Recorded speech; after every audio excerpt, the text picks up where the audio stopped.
Hello दोस्तों, राधे राधे। आज मैं एक सोहर गीत लेकर आई हूँ आप सबके बीच। बहुत ही दर्द भरा सोहर गीत है और आप सब सुनना।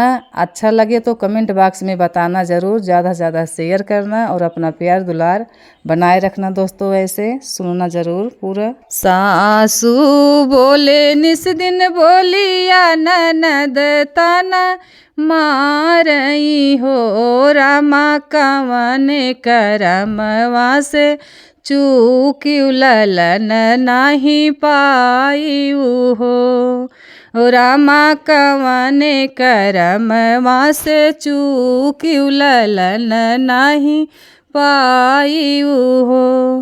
पेड़वा पे बोलै सुगनवा मधुर बोलिया बोलई हो रानी मातु पिता गरियायु करमवा से चूकियु हो रानी मातु पिता गरियायु करमवा से चूकियु हो।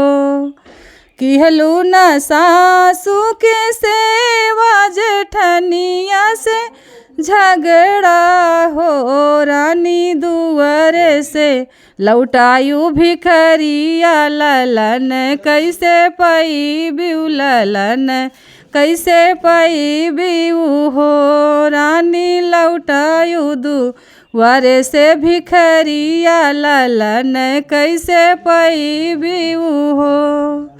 सुगना तू बोलायू सुनायू हमई समझायू हो सुगनाया बयस जतन बतावऊ ललन मुख देखे ललन मुख देखे हो।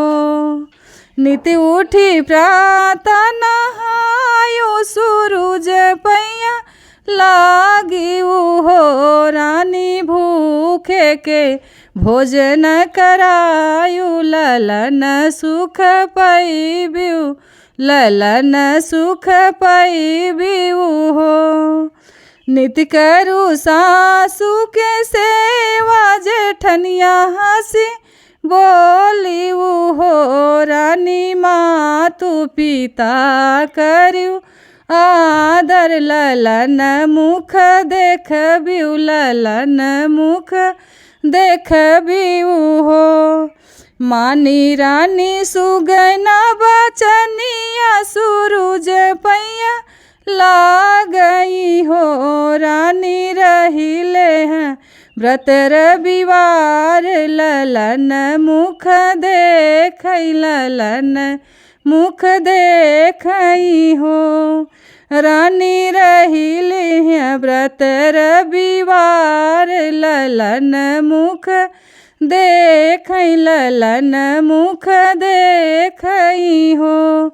किहली रानी सासू जी के सेवा जेठनिया हंसी बोलई हो बहिनी मातु पिता करी यादर ललन घर जन्म ललन घर जन्मनी हो बहिनी मातु पिता करी यादर ललन घर जन्म ललन घर जन्मनी हो।